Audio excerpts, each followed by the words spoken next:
Hey friends, welcome back to another video. My name is Emma Lefebvre, and today I am going to be testing out watercolor products and supplies from the dollar store. This could go either way. So let's jump in and get started. Okay, so I went to Dollarama, which is our dollar store, found some watercolor paper. I only found some metallic watercolors. They didn't have any others. They had a lot of acrylic paint, and then a lot of the brushes were labeled for acrylic, but the ones that were labeled for watercolor looked like absolute garbage, so I just picked up some acrylic ones. But let's take these supplies home and see what we've got. Okay, so I'm back. Now let's take a look at what some supplies I found at the dollar store. First, I picked up these craft brushes that say they're for acrylic, but they looked like the softest brushes that weren't the crappiest of quality, and they also had different sizes that I am more used to using. I can tell you right now, they don't look promising. I can see some of the hairs already falling out, but you know what, it's fine. Let's see if it works. Then I found this pad of watercolor paper. It says watercolor paper, 300 GSM, so it's heavy, it's thick. It doesn't say if it's cold press or anything. It's definitely not cotton. It does have some texture to it. I don't know if you guys can see that, but it feels plasticky. It does not feel like a cotton paper. It feels kind of plasticky, so I don't have much faith in this, but we're going to give it a try anyway. And then I did try and look for actual watercolors, and they didn't have anything except these metallic ones, which actually don't look that bad. They actually kind of look similar to other metallic watercolors I've had before. So we're going to try these, but I did remember that I had these dollar store watercolors from like a year or two ago. These are from the same place, Dollarama. I can tell you right now, they are not great. But I figured I'd bust these out just so we can test them again on this paper. And yeah, so that is my dollar store art haul, and let's get right into it and give it a try. So here are our brushes. We have two round brushes. We have their angle brushes, very odd angle. They're almost flat, but kind of on an angle, weird. And then a fan brush. So we'll test those out and see how that goes. Okay, I'm definitely going to start with this round brush, this bigger one. So I'm going to put the others to the side. I want to test out this watercolor paper. I don't have a good feeling about it, but my mom actually got it and she likes it. Let's test it out. I'm going to test it out with these and the metallic ones. So first I'm just going to wet this brush. I can already tell you that the ferrule on this is like super jiggly, which drives me mad to begin with. And let's just, I guess, actually, you know what? Let's activate these paints first, just so they'll be nice and wet and ready to go. Now, if I remember correctly, these paints are very, very chalky. Okay, so I don't know if you can see the grain through the paper or through the paint. It's very textured, but it's like, it's not a text. It's weird. This paper, it's not, it's like plastic because it's not really soaking in. It's just like sitting on top, this paint. It's weird. I mean, it doesn't look bad. For kids, this is perfectly fine. This totally works. Like, I'm not against it. This is something I'll definitely give to my son for him to just play around with on days that he wants to just paint. A lot of this paint is coming up out of this palette. It's just like chunky. But I mean, the colors are laying down okay, and you know, it's working for kids. This is perfect, I guess, right? You don't need to buy expensive supplies for this. And you can just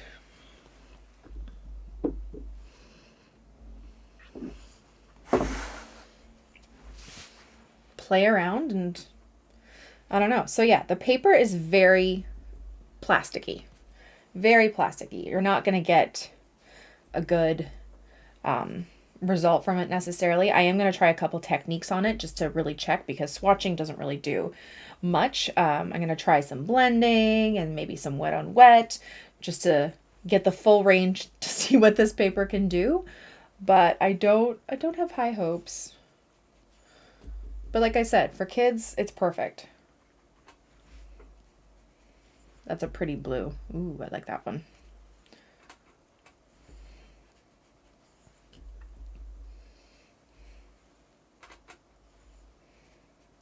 All right, so there are my swatches of my colors. The colors themselves are nice. They are not good watercolors by any means. They're very chalky, and once you activate them, you're like literally lifting chunks of paint up. But we're gonna see what we can do with these. Okay, let's try some wet on wet just for fun. So I'm gonna wet this up, and it's funny because it's just pooling so much. It's not really soaking into the paper. I don't anticipate this is gonna go well. Let's try that blue because I really like that blue. Yeah, see how it kind of just sits there? I think it's partially the paper, but I think it's also the paint. This paint is really odd. Like it doesn't move at all. Wet on wet does not work on this paper. Okay, let's just try and blend.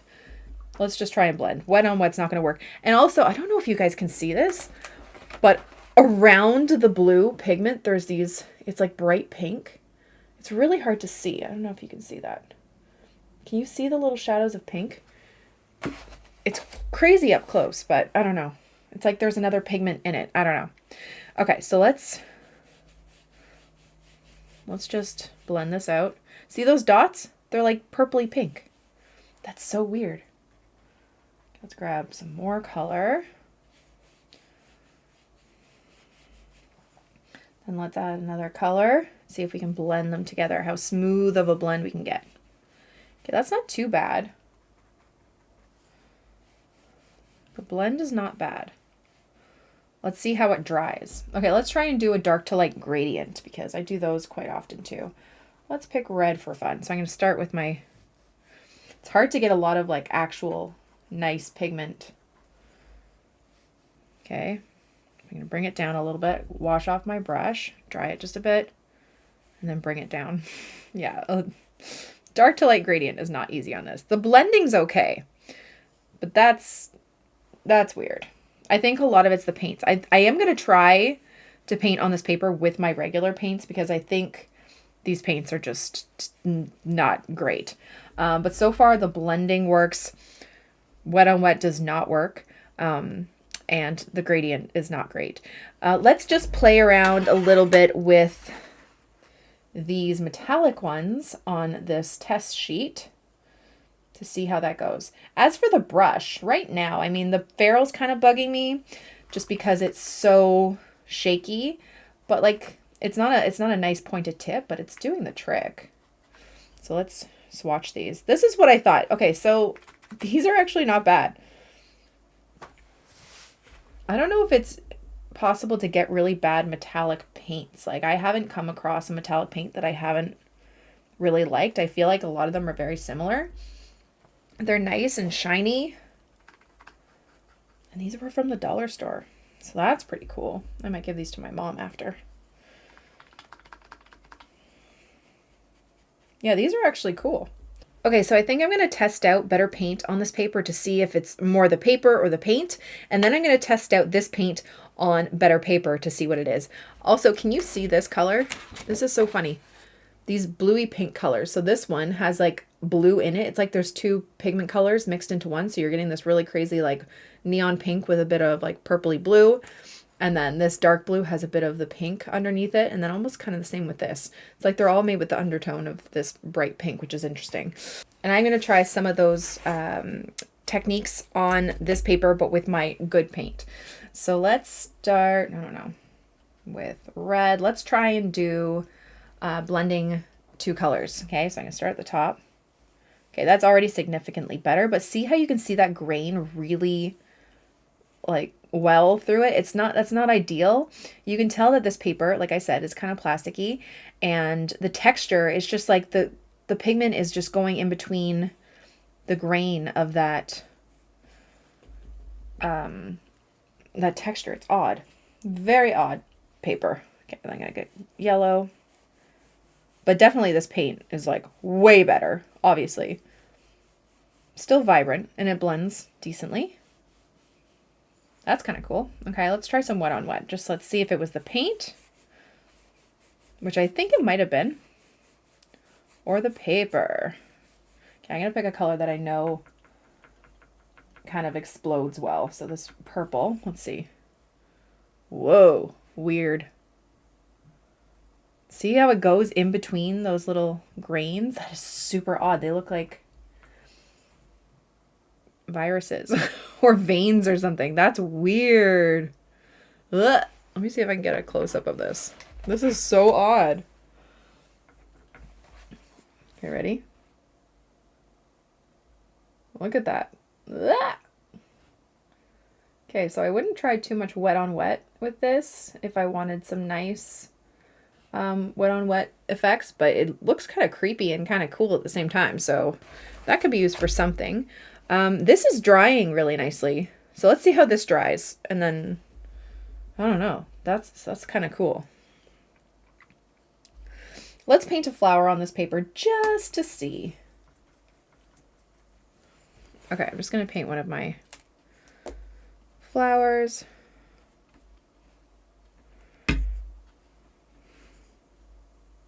This brush is working fine, to be honest.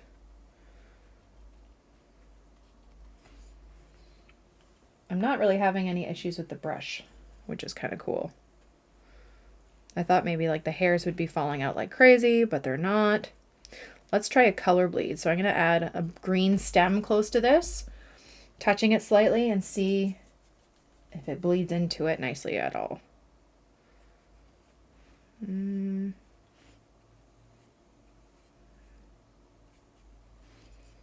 Meh. I find it hard to kind of get like a lot of pigment put down. Okay. Let's try and just darken it in some areas. So I'm trying to do the wet on wet, kind of just to darken the base. I feel like we'll be able to tell a bit, like so far looking at some of the areas drying, it doesn't look that bad. I'm actually surprised when it dries. It looks a little weird wet, but once it starts to dry, it almost smooths out. It's interesting. This is so odd. Okay, because Valentine's Day is around the corner, let's do a little bit more like wet on wet. We're gonna do a little bit of wet on wet, and then maybe we'll try some layering. I'm gonna layer some hearts. Okay, here's one. Just want to try a bit more wet on wet. Grab some pink. Doesn't spread out as much as it does on like a nice cotton paper, obviously. But I mean, kind of works. I think you can get some nice blends with this, which is cool. Let's add a bit of yellow. Yeah, it doesn't like explode the way I want it to. Okay, let's forego this wet on wet test here because I think we agree that it doesn't look great. It's not too bad. It's kind of cool, but not what I'm used to for wet on wet. So let's try layering. So I'm going to let this heart dry, and then we're going to try and layer another one kind of overlapping it to see if we can get a nice overlap. And now what I'm guessing what will happen, which tends to happen with cheaper paper, is that when I layer a section over top, it might lift what's underneath. But let's wait for this to dry and then see what happens. Okay, it's dry. Let's test out some layering. I'm going to take some purple, not too dark. I'm just going to do another heart, and then part of it's going to overlap.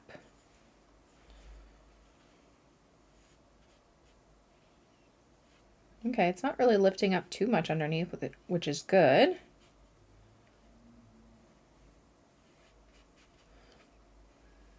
Not too bad. I'm surprised it didn't really lift all that much. What if I scrub a little harder? Let's try down here another one. And I just kind of go over it a bit more. It's actually not lifting. That's interesting. Which could be a good thing, which could be a bad thing, depending on what you want to do with your paper. If you're trying to do like a bokeh effect where you want to lift some of the color, this would not really work too well. But no, it's not too bad.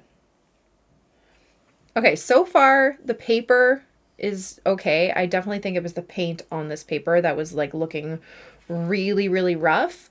But now let's try this paint on better quality paper. Okay, I'm gonna try the smaller round brush. So we're grabbing our dollar store paint here, and I'm just gonna swatch some of the colors.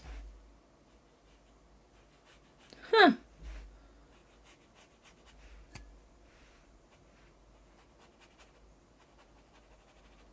Let's see how this dries. I mean, it doesn't look amazing, but it looks better than it did on the other paper.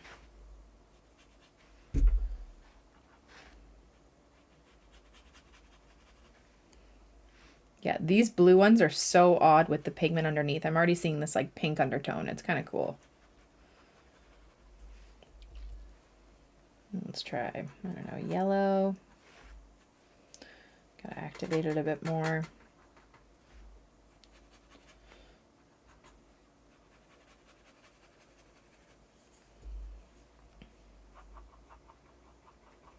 Okay, so I'll tell you now, the paints are definitely no good. They are not worth it. I mean, are they worth, I think they were probably like $1.25, maybe $2. Are they worth it for your kid? 100%. Just do it, right? I mean, just paint with it. It works. Does it work if you want to take up watercolor and you just want to learn, you know, basic strokes and just laying paint on paper? 100%. Go for it. Can we create a beautiful piece of artwork with this? I definitely think we can. I really do. I think you can create a beautiful piece of artwork with anything. It's more about the expression rather than the supplies always. Is it going to look professional? No. But you can definitely do a lot with this. Let's just try, because I'm kind of curious about the metallic watercolors just on good paper. Yeah, they kind of react like other metallic paints that I've used before. That's kind of cool. These are actually pretty good for the price. So that's awesome. You can definitely get away with dollar store metallic paints. That's really cool. Okay, now let's try a couple other little technique. Let's see if we can blend with this paint. Okay, I'm gonna start at the top with the red. Doesn't lift a lot of pigment. Some of these colors are just very dull. See if we can get like a gradient, light to dark. Yeah, they don't pick up a lot of pigment, so that's kind of difficult. But they blend okay. Now let's do a little bit of wet on wet just to see if it was the paper or the paint or the combination of both. So the wet on wet was really weird with the other paper. Yeah, it's the paint. It's not a pigment that really comes out. Yeah, definitely the paint. Wet on wet does not work with this paint. I also remember gave that kind of odd mark here. So wet on wet is not really great with either of these supplies. So if that's what you're hoping to get out of it, I definitely wouldn't suggest it. And then, yeah, layering. Let's just check layering, because it also could be your paint too. If your paint is too chalky, the tips on these brushes are not great. If your paint is too chalky, then it could lift up very easily, even when dried. So let's see. Here, let's just grab blue. And then we'll do one kind of in the middle once these two have dried.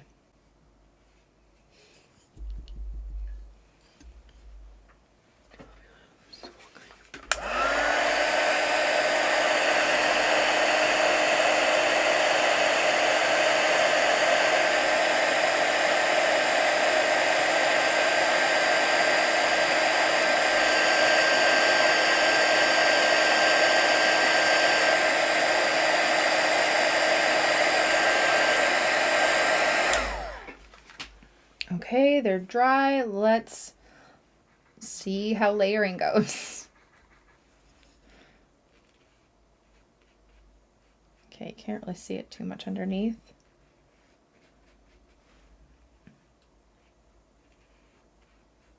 I mean, not great, but I mean, it kind of works. This kind of lifted up all the color underneath for sure. That pink is totally lifted. blue is kind of stuck there, but I feel like they're all made differently, so I don't know. So yeah, okay, so overall, let's talk about the supplies. The paper, I would say, is definitely better than the paints. The paints are pretty much garbage. Let's be honest. They are garbage paints.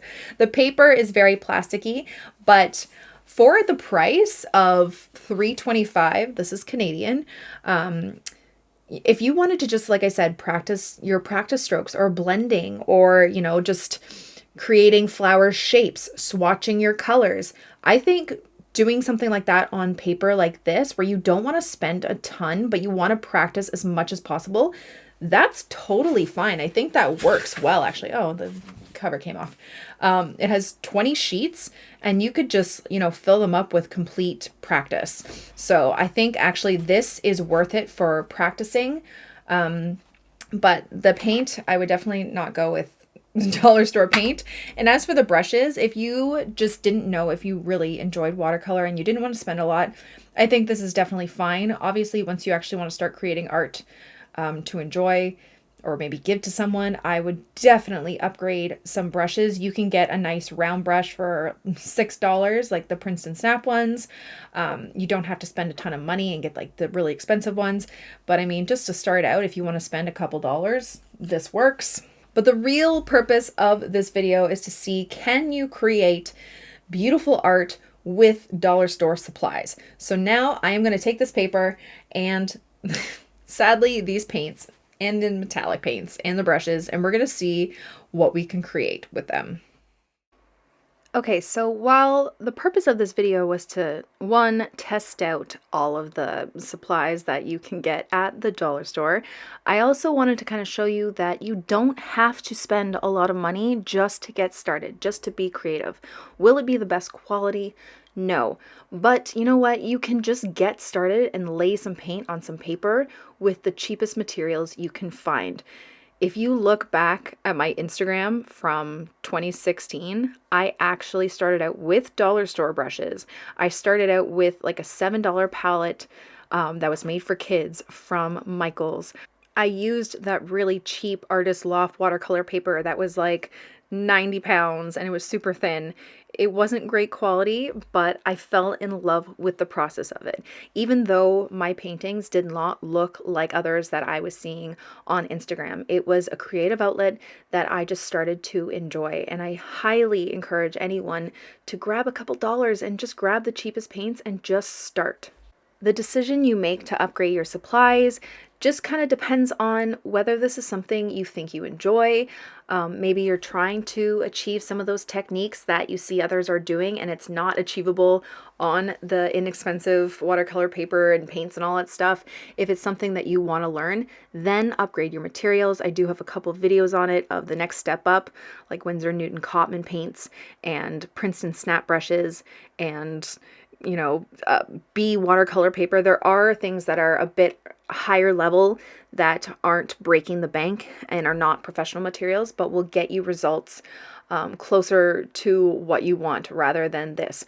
But I just want you to be creative and gain some confidence in finding your creativity, even through these cheap materials. So I really hope that was helpful and insightful of how to start, and that you'll take the leap and give it a chance. My biggest thing is don't be hard on yourself and expect your work to look like others, especially right away. Like I said, if you look at my Instagram from when I started 5 years ago, it was not great. And maybe you'll see yourself in some of my older work too. We all started somewhere, but you just have to start. So that is my little pep talk. And I hope you guys enjoyed this video and found it helpful somewhat, and that you will start your creative journey today. So let me know in the comments below what you guys thought of this. Like I said, the paper is not great, but it was definitely probably the best out of this. Actually, no, I think the metallic paints were probably the best for what we got. And these were only $2, so that was not bad at all. The paper is definitely workable for if you just want to practice your strokes and blending and all that stuff. Not great for wet on wet, but besides that, it was pretty good. Paints were kind of garbage. Brushes, you know, they will help you get paint on paper, but the tips were not great and very hard to work with. So I would definitely, you know, recommend just even buying one brush. One decent quality brush is more worth it. And yeah, that's about it for our video today. Thank you guys so much for watching my video. I really hope you liked it and I hope you learned something. Don't forget to subscribe to this channel and follow me on all my other platforms for tons more content. Have a wonderful day. Bye guys.